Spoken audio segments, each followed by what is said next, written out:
وسیلہ۔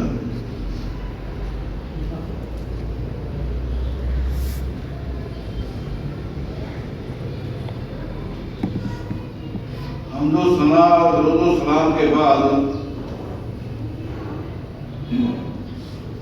میں آج کی اس نشست میں اپنے دوست، اپنے ساتھی محترم شیخ آسن صفی صاحب حافظہ اللہ اور ان کی ٹیم کو مبارکباد پیش کرتا ہوں کہ حقیقتاً ہم میں یہ کمی پائی جاتی تھی۔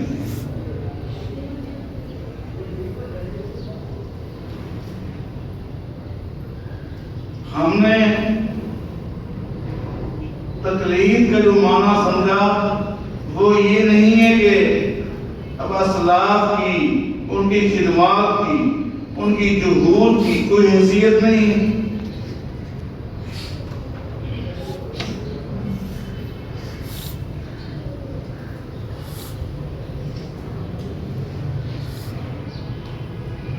یہ مبارک اقدام ہے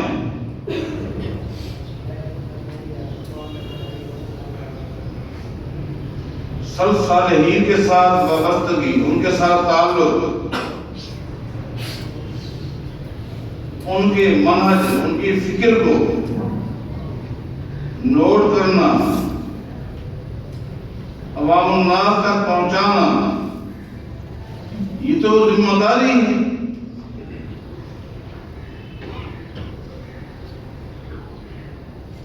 اس طرح کے پروگراموں سے ایک اہم ترین فائدہ یہ ہوگا کہ ہمیں اپنی ذمہ داری کا احساس پیدا ہوگا۔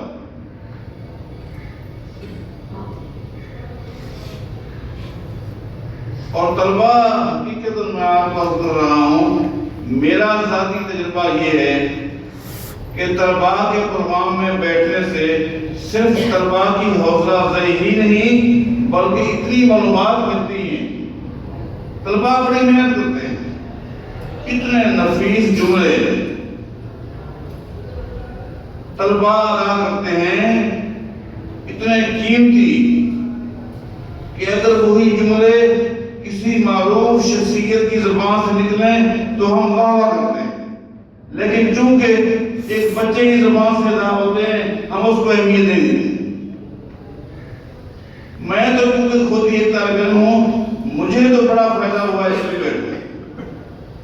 ابھی 2 بچوں کی تقریریں میں نے سنی ہیں، بڑا ایک اچھا انداز تھا اور بڑی معلومات تھی، یقیناً انہوں نے بڑی محنت کی اور واقعی یہ ہمارے اکابرین اس طرح بر صغیر پاک و ہند میں ان علماء کی خدمات، ان کو محفوظ رکھنا یہ ہماری ذمہ داری ہے۔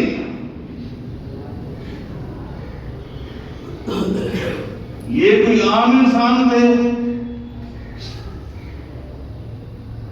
آپ کو پتہ ہے بر صغیر میں اسلام کے خلاف سب سے پہلا اور سب سے خطرناک فتنہ کون سا تھا؟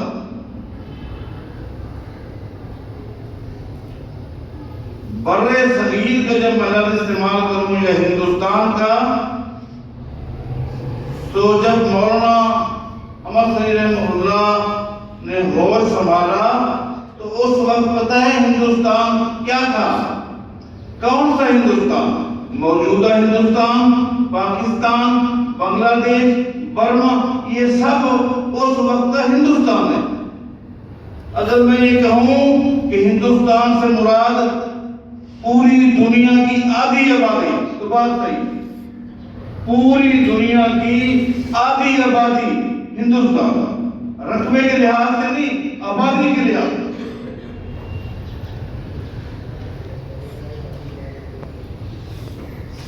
اس آبادی، نصف آبادی پر سب سے خطرناک فتنہ اس دور میں 2 ہی تھے، اور دونوں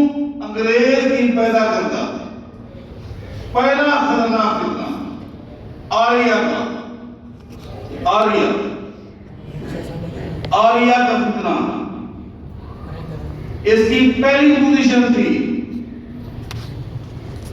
نزہۃ الخواطر والے نے لکھا ہے کہ ہم اکبر اعداء الاسلام فی الہند، ہندوستان میں اسلام کے سب سے بڑے دشمن یہ آریہ تھے. یہ دو، پہلا نمبر آریہ کا اور دوسرا قادیانیت کا، اور دونوں انگریز کی پیداوار، اور مقصد دونوں کا ایک تھا. آریہ فتنہ ہو یا قادیانیت ہو، انگریز کے پیدا کرتا ہے. یہ دونوں فتنے، دونوں کا مقصود ایک تھا، اور وہ کیا تھا کہ مسلمانوں کو گمراہ کیا، مسلمانوں کو مرتد کیا جائے.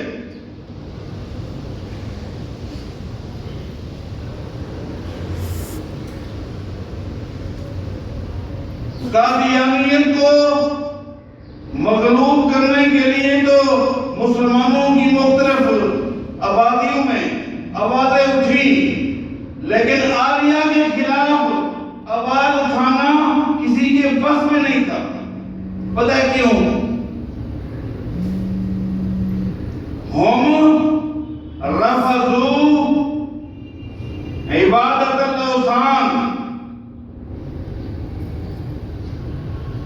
آریہ نے بتوں کی پوجا کا انکار کر دیا، چھوڑ دیا. وَأَقَرُّوا بِالتَّوْحِيدِ، یہ الفاظ نزہۃ الخواطر میں ہیں. وَأَقَرُّوا بِالتَّوْحِيدِ، توحید کا اقرار کیا، لیکن وَذَهَبُوا وَلَكِنَّهُمْ ذَهَبُوا إِلَى نَفْيِ الصِّفَاتِ. اس لفظ پر آپ ماشاءاللہ علماء ہیں، مشائخ تو کر دیجیے گا، پر میں آپ سے کر رہا ہوں. اسلام کا خلاصہ توحید، اور توحید کا خلاصہ اسماء و صفات.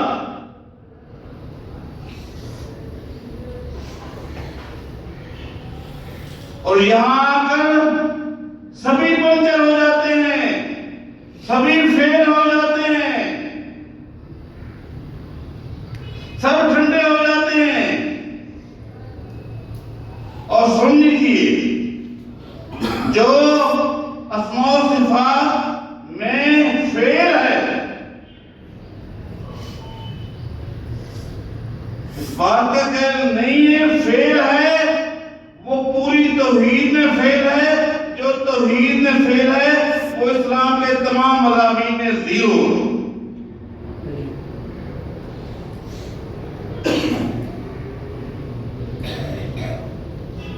میں گواہ ہوں،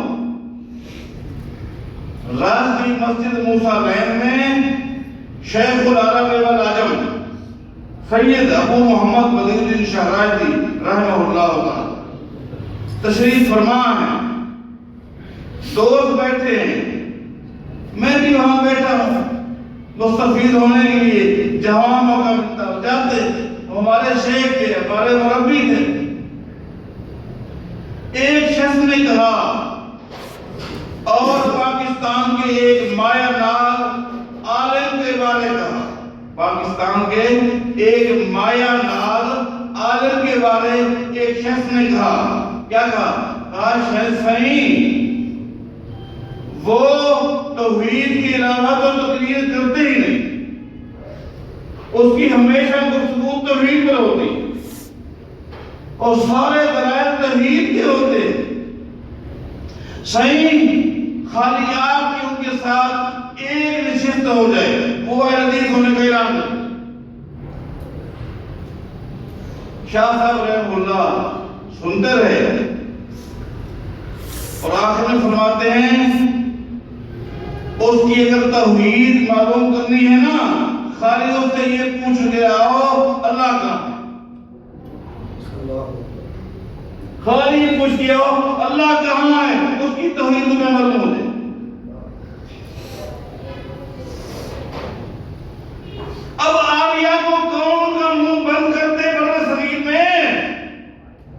میں ہمت تھی،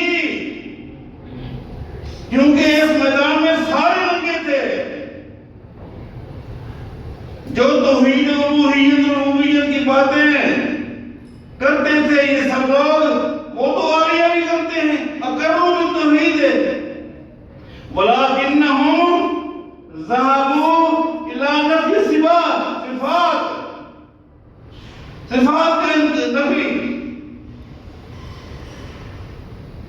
کس میں ضرورت تھی؟ یہ اعزاز، یہ شرف بر صغیر پاک و ہند کے اندر صرف ایک جماعت کو، اس جماعت کے اس مجاہد کو حاصل ہوا جس کے لیے آج آپ نے پروگرام منعقد کیے۔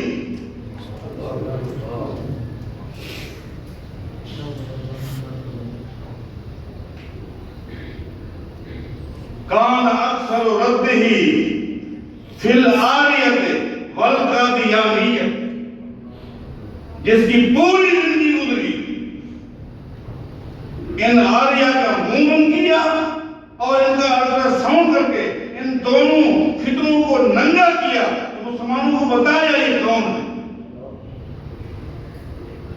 یہ تو وہ شخصیت ہے۔ بڑا اچھا انتخاب کیا ہے، اللہ کو جزائے خیر دے آپ کے ساتھیوں کو، اس سلسلے کو آپ جاری رکھیں۔ پھر اس کے ساتھ ساتھ بر صغیر پاک و ہند میں کچھ گھرانے بھی ایسے ہیں، شخصیات کے ساتھ ساتھ کچھ گھرانے بھی ایسے ہیں، کچھ قبائل ایسے ہیں جن کی خدمات مرض کے حوالے سے بڑی معروف ہیں، وہ بھی آنی چاہیے۔ اس کی پتہ وجہ جو میں سمجھتا ہوں درود، اس کی وجہ کیا ہے؟ میری معلومات کے مطابق یہاں مشاہد بیٹھے ہیں، بالخصوص محترم شیخ محمد افضل عصری حفظہ اللہ تعالی۔ اب میں کیا کہوں، اچھا نہیں لگ رہا، لیکن میری معلومات کے مطابق اس وقت پاکستان میں 95% سلفی کنورٹڈ، جو کنورٹ ہو، کسی ایک نقطے عظمیٰ، کوئی ایک مسئلہ دماغ میں آیا، اسی کو بیس بنا کر حق کو قبول کر لیا، اور وہ باقی جراثیم ایسا ایسا نکلتے ہیں جو گمراہ لوگوں ان کے دماغ میں بٹھائے ہوئے ہیں۔ علماء سب صالحین کے حوالے سے یقین کریں، آپ کو پتا ہے میں طالب علم ہوں، نہ میں عالم ہوں، نہ میں خبیر ہوں، کچھ بھی نہیں۔ یہ دوست کالج سے خیر دے شریک کر لیتے ہیں، ثواب میں شریک ہو جاتا ہوں، اللہ مجھے خیر دے۔ مجھے حیرت ہوئی کہ نئی کراچی میں چند نوجوان تحقیق کی انہوں نے اور حق کو قبول کر لی۔ وہ نماز پڑھنے کے لیے میرے پاس آتے تھے، خطیب کو پتہ چل گیا، اس نے نوجوانوں کو بلایا اور کہا کہاں جا رہے ہو؟ ہمارا ان سے یہ اختلاف نہیں ہے، یہ رفرجان کرتے ہیں، آمین کہتے ہیں، نہیں، یہ نجدی ہیں، اور نجد کا تعارف کرایا غلط، اور کہا کہ یہ محمد بن عبد الوہاب نجدی کی روحانی اولاد ہے۔ میں تو یہ سنتا ہوں تو اللہ کا شکر ادا کرتا ہوں، میں تو اللہ کا شکر ادا کرتا ہوں کہ دشمن کی زبان پر بھی الحمدللہ جو تعارف ہے وہ حق والا ہے۔ اچھا جی، وہ نوجوان بہت بڑی بات میرے پاس آ گئے کہ یہ نجدی اس کا کیا ہے؟ اچھا یقین کریں، میں نے نجد کے حوالے سے کوئی معلومات نہیں رکھتا تھا، کچھ معلومات نہیں، کچھ رسائل پڑھے۔ محترم شیخ افضل عصری صاحب حفظہ اللہ بھی ایک سالہ مجھے ملا، اس کے شروع میں بھی نجد کے حوالے سے آپ نے لکھا تھا، مجھے آج تک یاد ہے، کافی پہلے کی بات۔ میرے پاس ایک مواد مل گیا تو جتنے نائب تھے میں ان کا تعارف کرایا، ممبر پہ کھڑے ہو کر نائب کا تعارف کرایا، محمد بن عبد الوہاب رحمہ اللہ کا تعارف کرایا، ان کے قبیلے کا تعارف کرایا۔ یہ جو بتا رہا ہوں نا جی، اشخاص کا اور قبائل کا، ان کی خدمات، ان کا تعارف، ان کا نہج جسے ہم لوگوں نے چھوڑ دیے، وہ ایک کیسر کی شکل میں عام ہو گیا۔ میں ایک مرتبہ سعودیہ گیا تو وہاں ایک کمپنی ہے بن لادن،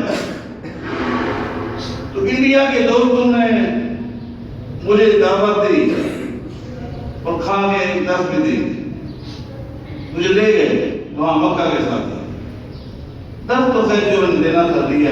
اس کے بعد انہوں نے کہا آپ کی کیسٹ ہم پر ہمارے پاس آئی ہے CD نجی کو اور کسی کا نہیں کہا کہ فلاں کی فلاں کی فلاں کی آپ نے نماز کے بارے اتنے کی روزے کے بارے میں کہا، وہ جو نجی قوم والی ندی، تو ہماری جو ٹیم ہے نا، ہم نے فکس کیا ہوا ہے ہر ساتھی ہر مہینے 10 ریال دیتا ہے اور ہم CD جمع کر کے انڈیا بھیجتے ہیں کئی لاکھ میں۔ میں نے اندازہ لگایا کہ واقعی ہمیں چاہیے ہم اپنے اسلاف کا تعارف، ان کی خدمات، ورنہ یہ جو دماغ میں جراثیم بیٹھے ہوتے ہیں، تو یہ ایک اچھا طریق ہے جو آپ نے اختیار کیا ہے۔ اللہ آپ کو خیر دے۔ علماء کی سرپرستی میں طلباء کا محنت کرنا لامحالہ کی ہم نے سنی ہے، یہ ان کی جہود ہے، مساعی ہے، کوشش ہے، لیکن اساتذہ کرام کی سرپرستی اس سے کو جائز ہے، اس کو وسعت دے۔ اللہ آپ کو خیر دے۔ اقول قولی ھذا